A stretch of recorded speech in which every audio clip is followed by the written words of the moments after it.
Bernard de Montréal. La genèse du réel. Chapitre 10. La mort et la vie mentale inférieure de l'homme. L'homme nouveau découvrira que la mort représente beaucoup plus que la fin de la vie matérielle. Il comprendra qu'elle est un lieu, un espace-temps, où se poursuit la vie immatérielle des entités communément appelées âmes. Celles-ci n'ont pas finalisé leur cycle d'évolution et devront, dans un autre temps, retourner sur une planète matérielle pour parfaire leur union ultime avec l'énergie créative de l'esprit. L'homme admettra que le monde de la mort est un plan qui se nourrit de son ignorance dans le but de perpétuer le cycle de la mort sur Terre. Cette découverte créera un grand retentissement dans les sphères où cet aspect de la réalité fut caché à l'homme lorsque le contact avec l'esprit a été interrompu au début de l'involution. L'esprit dut alors reconnaître que les forces de l'âme ou de la mémoire étaient plus fortes sur Terre que les forces de la lumière dans la conscience originaire des premiers hommes de la planète. La compréhension mentale supérieure du phénomène de la mort et de ses conséquences pour l'évolution mettra un terme, chez l'homme conscient, à la domination occulte et voilée de la conscience. Ce renversement dans l'énergie de la conscience humaine ouvrira le chemin pour l'évolution de la race humaine entière au cours des siècles qui suivront la fin du présent cycle. L'homme prendra conscience du pouvoir des forces occultes sur son mental, et le mystère de la pensée subjective sera éclairci à jamais. Les hommes pourront dès lors commencer à percer les mystères de la vie qui leur furent cachés pendant l'involution, jusqu'à la descente de la pensée supramentale sur Terre. Cette nouvelle époque créera une division dans les sphères, le pouvoir occulte sur l'homme sera neutralisé, et l'homme poursuivra son évolution librement et sous la direction de sa lumière intérieure, son intelligence pure. L'homme nouveau ne sera pas étranger à la compréhension de la mort à cause du pouvoir de la conscience créative qui lui servira d'outil dans l'investigation mentale supérieure de cette sphère de vie immatérielle. La communication télépathique avec cette sphère lui fera voir les effets du monde de la mort sur sa conscience, et le mystère qui a toujours entouré ce phénomène sera levé. Dans les communications supramentales et parfaitement conscientes que l'homme nouveau établira avec le monde de la mort, celle-ci livrera ses secrets, et l'homme ne sera plus jamais prisonnier de ses affabulations.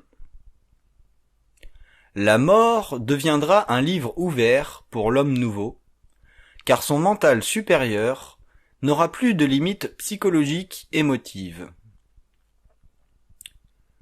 Une grande et profonde connaissance occulte se répandra sur la terre pour élever la connaissance de l'homme et son esprit.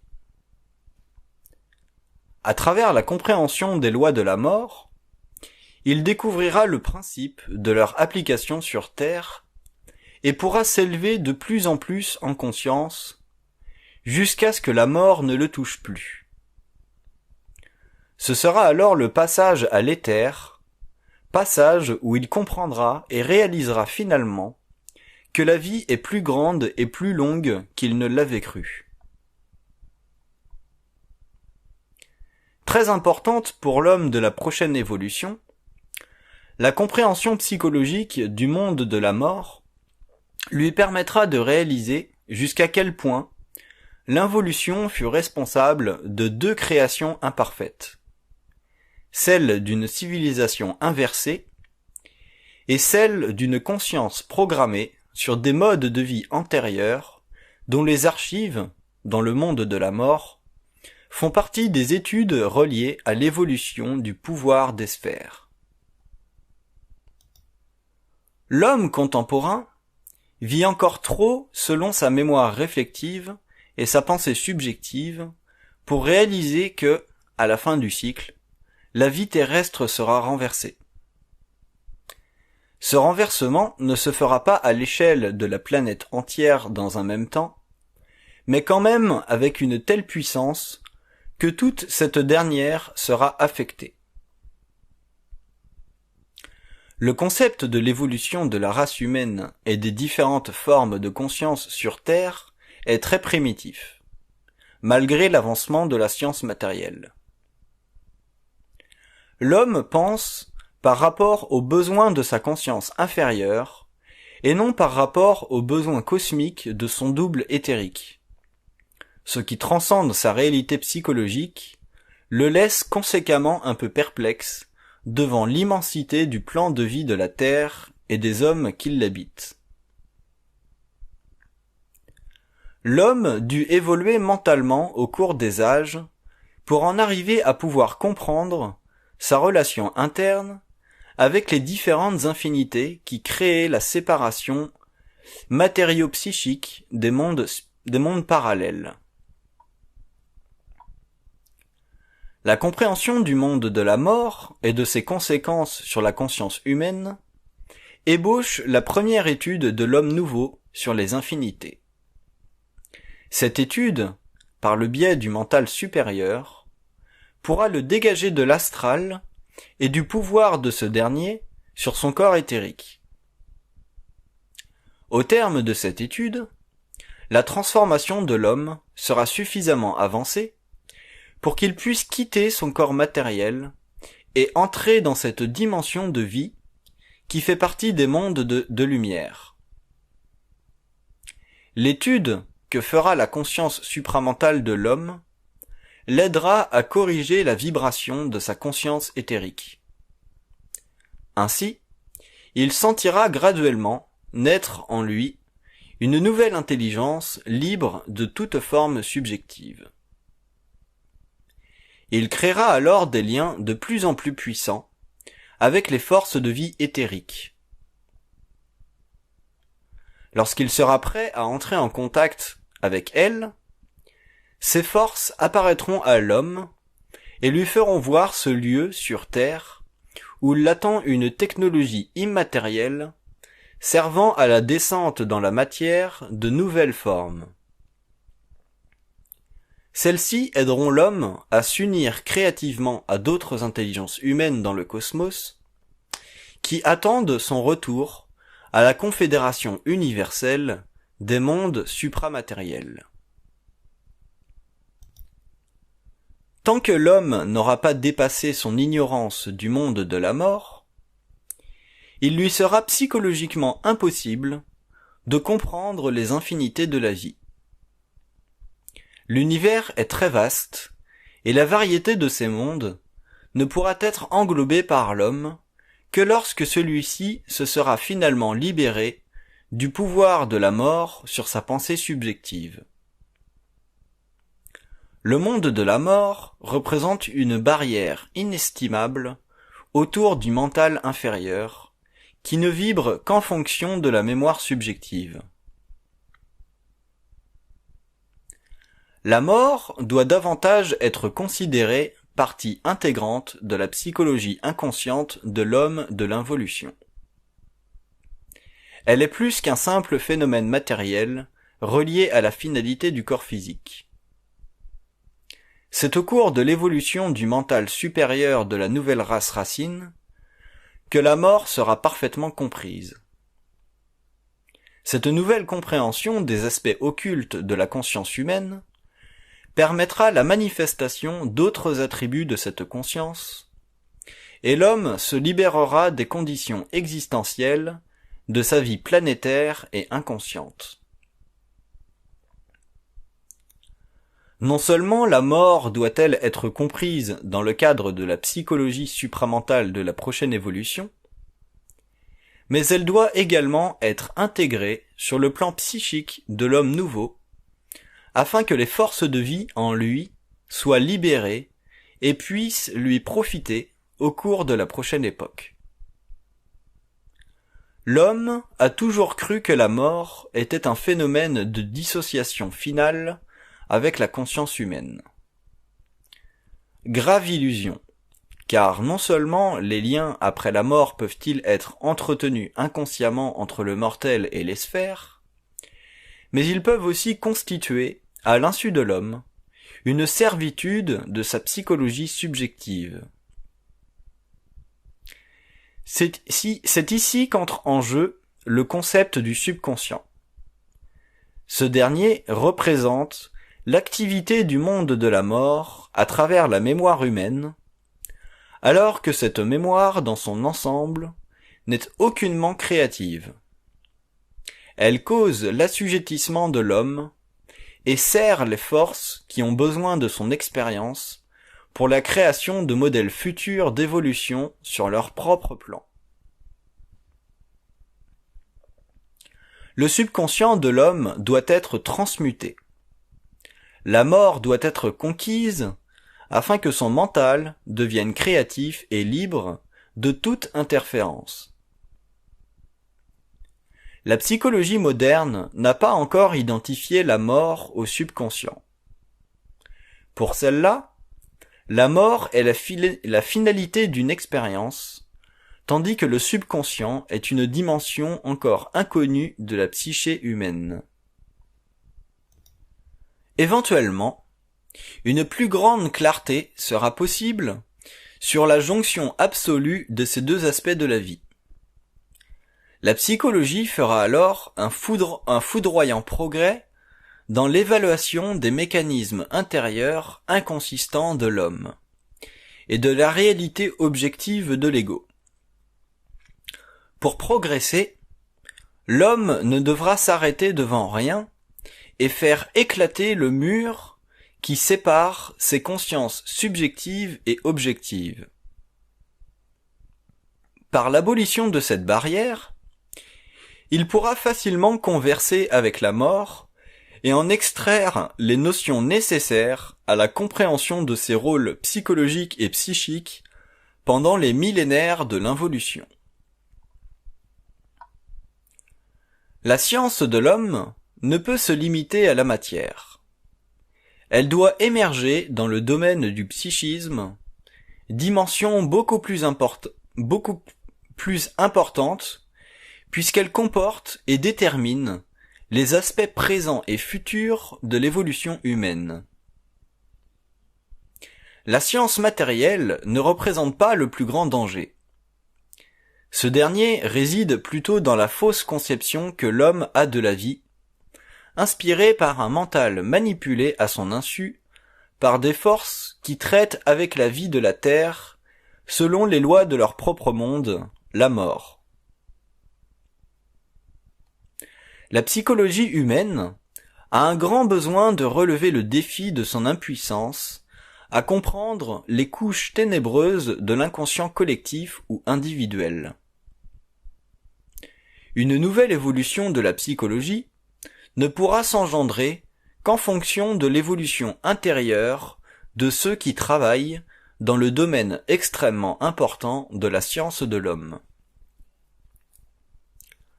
Tant que les psychologues ne perdront pas leur propre crainte d'aller plus loin dans le domaine de l'inconnu, et qu'ils se protégeront derrière les protocoles d'une science institutionnalisée et déjà fossilisée, cette nouvelle science du psychisme humain ne bénéficiera qu'à ceux qui seront libres des connaissances limitatives de la civilisation moderne.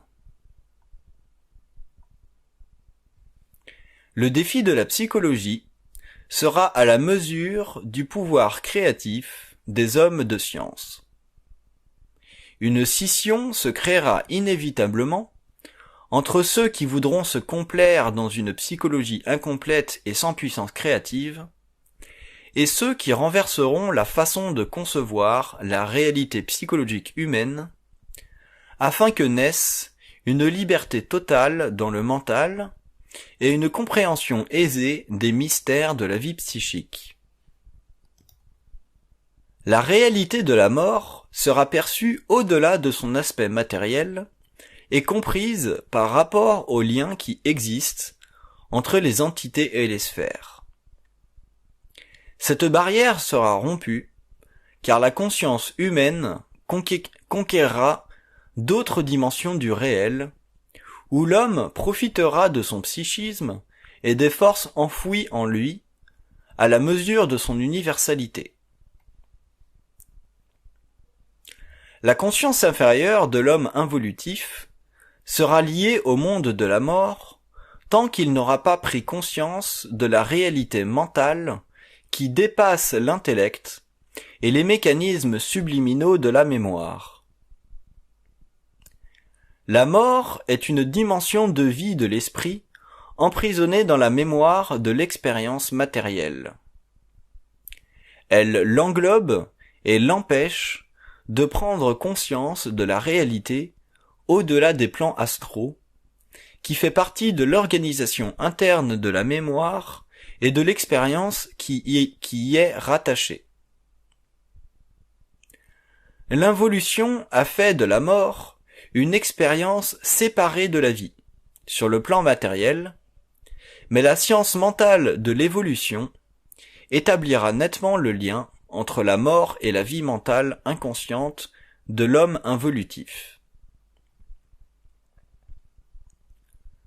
Le subconscient fait partie des archives du monde de la mort, canalisées à travers la conscience humaine pour équilibrer les forces psychiques qui n'ont pas été intégrées. La mort travaille jour et nuit sur l'homme. Elle le pénètre à travers une myriade infinie de formes pensées colorées par l'émotivité. Sur le plan supérieur, la mort est sans effet sur l'homme parce qu'impuissante à influencer sa conscience. La mort est un monde vivant, un monde dont la profonde influence sur Terre demeure l'énigme de l'humanité.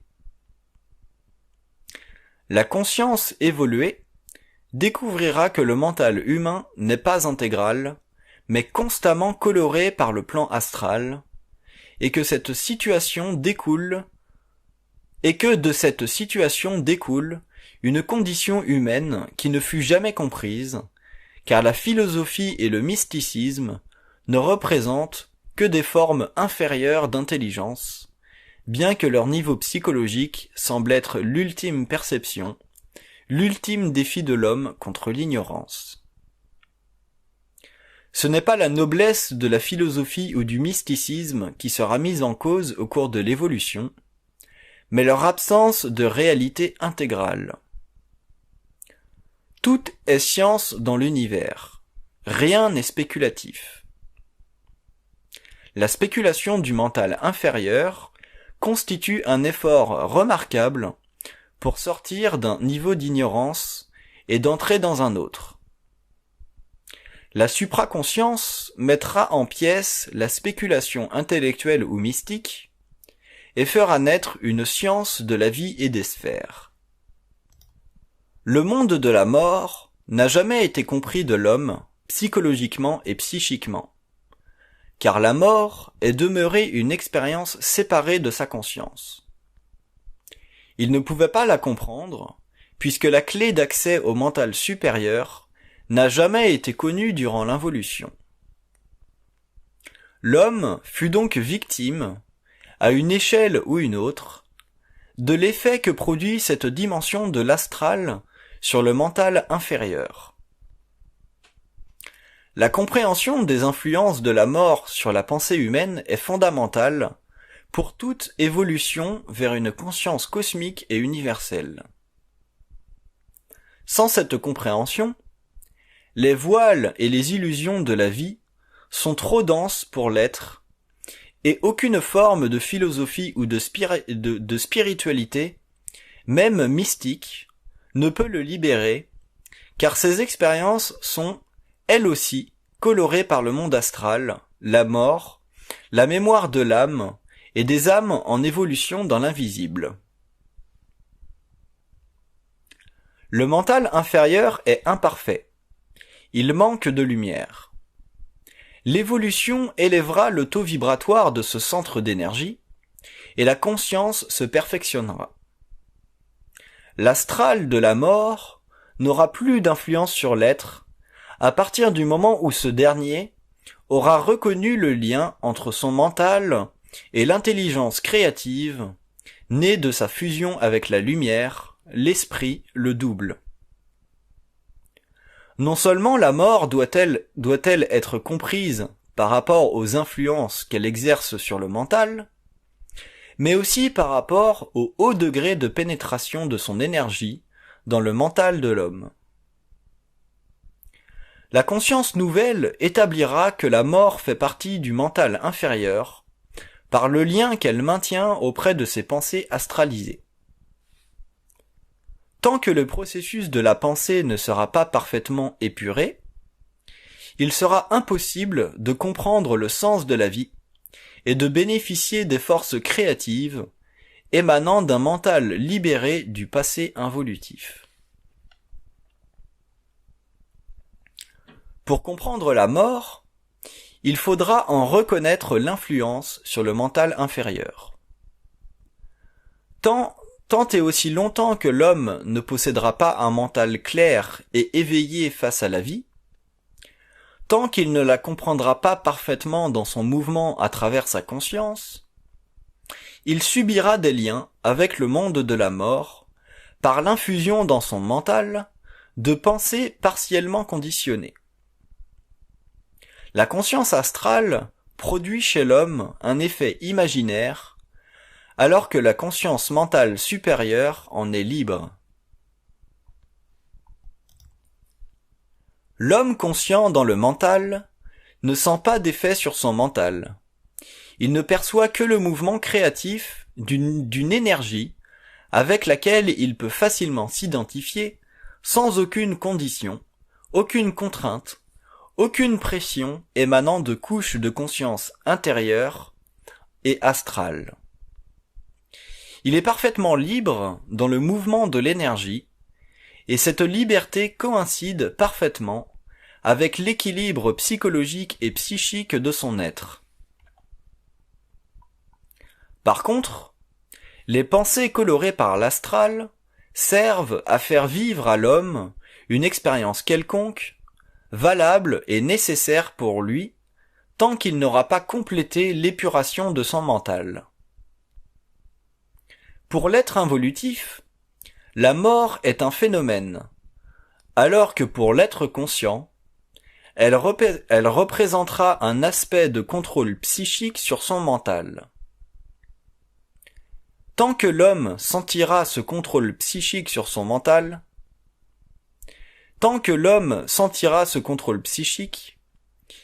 il ne sera pas libre et sera forcé de supporter une condition de vie qui semblera naître d'une conscience libre, alors qu'en fait, elle viendra d'une conscience conditionnée.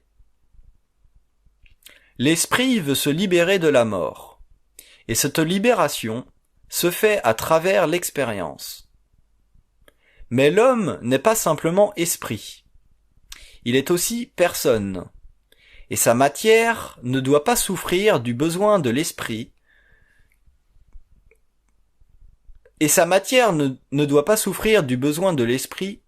que dans la mesure où il en est conscient.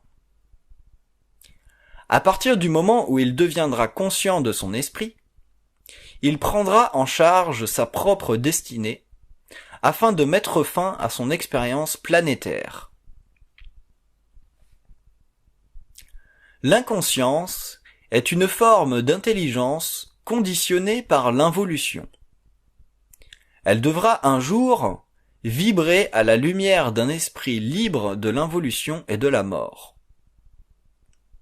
Ceci sera possible lorsque l'être aura compris que la lumière de l'esprit est proportionnelle à sa capacité de l'intégrer, de la faire descendre sur le plan de vie matériel pour qu'elle lui serve d'intelligence créative. C'est en ce sens que la mort crée chez l'homme de la souffrance, car elle cherche de toutes les façons à empêcher la libération de son esprit, retardant ainsi l'équilibre entre ses forces de vie et son énergie psychique. Les forces de vie sont l'énergie de l'esprit non intégrée par l'homme sur le plan matériel. L'énergie psychique, par contre, est une force mentale qui doit, avec le temps, être élevée en vibration pour que les forces puissantes de l'esprit puissent servir l'homme au lieu de le faire souffrir. À travers les compréhensions des lois de la mort, l'homme évoluera vers la conscience créative et intégrée de sa personne réelle. Les forces de vie de l'esprit n'ont jamais été utilisées parfaitement par l'homme. Elles furent utiles à l'esprit pour l'évolution de l'être et de ses principes. Mais l'homme est une masse d'énergie qui ne peut être indéfiniment conditionnée par l'esprit, car ce dernier doit être intégré pour que l'homme lui-même devienne libre. Cette liberté de l'homme ne sera jamais en rapport avec la liberté de l'esprit. Elle sera en rapport avec sa propre liberté, et les lois menant à cette liberté seront pour l'être une forme ou une autre d'initiation. C'est un peu comme si l'homme était fait de deux esprits en un. Le premier appartenant au monde de la mort, et l'autre appartenant au monde de la lumière. Comme l'homme n'a jamais compris cette condition, cette dernière le rend si vulnérable qu'il a de la difficulté à identifier de quel esprit il vit. Si l'homme connaît la souffrance dans sa vie, il vit d'un esprit rattaché au monde de la mort, et est influencé par elle. S'il ne connaît pas la souffrance, il vit d'un esprit de la lumière, et ce dernier fait partie de sa personne réelle, tandis que l'esprit dans la mort fait partie de sa mémoire et de sa personnalité. La compréhension des lois de la mort sera tellement importante pour l'évolution qu'elle seule permettra à l'être de se libérer des forces de la vie planétaire sur sa conscience. Elle l'amènera à vivre selon le mouvement de l'esprit, dynamique, totalement inconnu de l'homme involutif.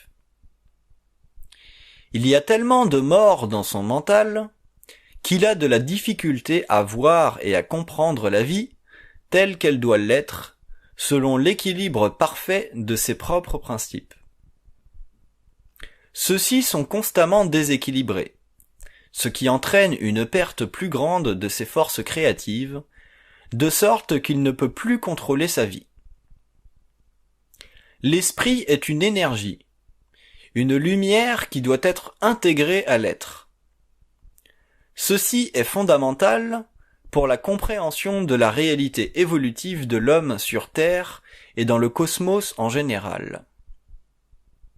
Pour que la mort soit dépassée dans la matière, elle devra l'être dans le mental humain. La mort n'est pas un état d'esprit. Elle est un plan de l'esprit où la mémoire est utilisée pour le garder prisonnier de lui-même. Tant que l'homme n'aura pas compris ceci, son mental demeurera fermé à la lumière dont l'esprit a besoin pour le faire vibrer dans une harmonie parfaite en fonction de l'intégralité de son principe. L'homme nouveau découvrira que l'esprit est présent sur tous les plans de sa réalité.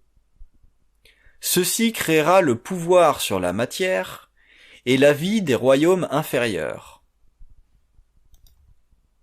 Le concept de l'esprit sera démystifié au cours de l'évolution, et l'homme prendra sa place dans l'évolution systémique.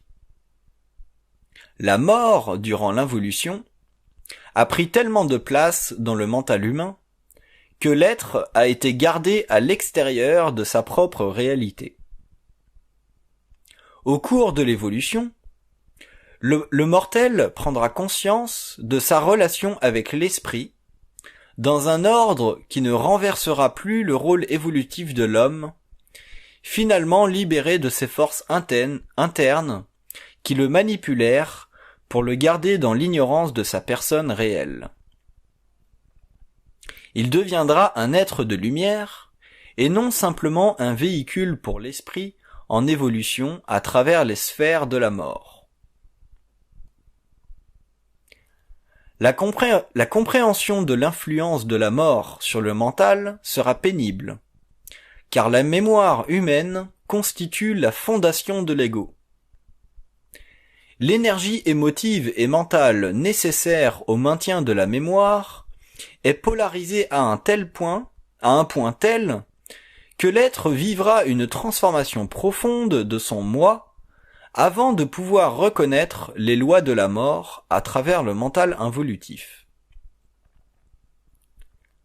Ceux qui pourront supporter le nouveau savoir passeront d'un plan d'énergie à un autre et comprendront la vie dans son entièreté.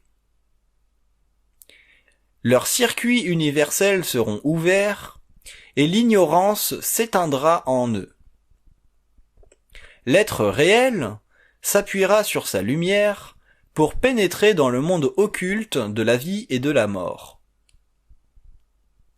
Ayant dépassé les limites psychologiques de l'ego, il connaîtra une supraconscience sans limite. Le mental inférieur de l'homme, l'intellect, se nourrit de pensées conditionnées par le lien entre l'expérience et la mémoire. Ce mécanisme fait partie des lois de la survie, de la mort, à travers la conscience humaine. Lorsque l'être meurt et retourne sur les plans de l'astral, la mémoire devient le mécanisme de progression sur ces plans. Sans l'expérience, il n'y a aucun avancement dans la mort. Pour cette raison d'ailleurs, le nouveau cycle de l'évolution de la conscience en fusion créera dans la mort beaucoup d'émoi. Les âmes reconnaîtront qu'un grand changement est en voie de se créer sur les plans qui leur sont supérieurs et sur la terre. Ce changement les inquiète, car leur survie dans la mort dépend du contrôle qu'ils ont sur la vie de l'homme inconscient.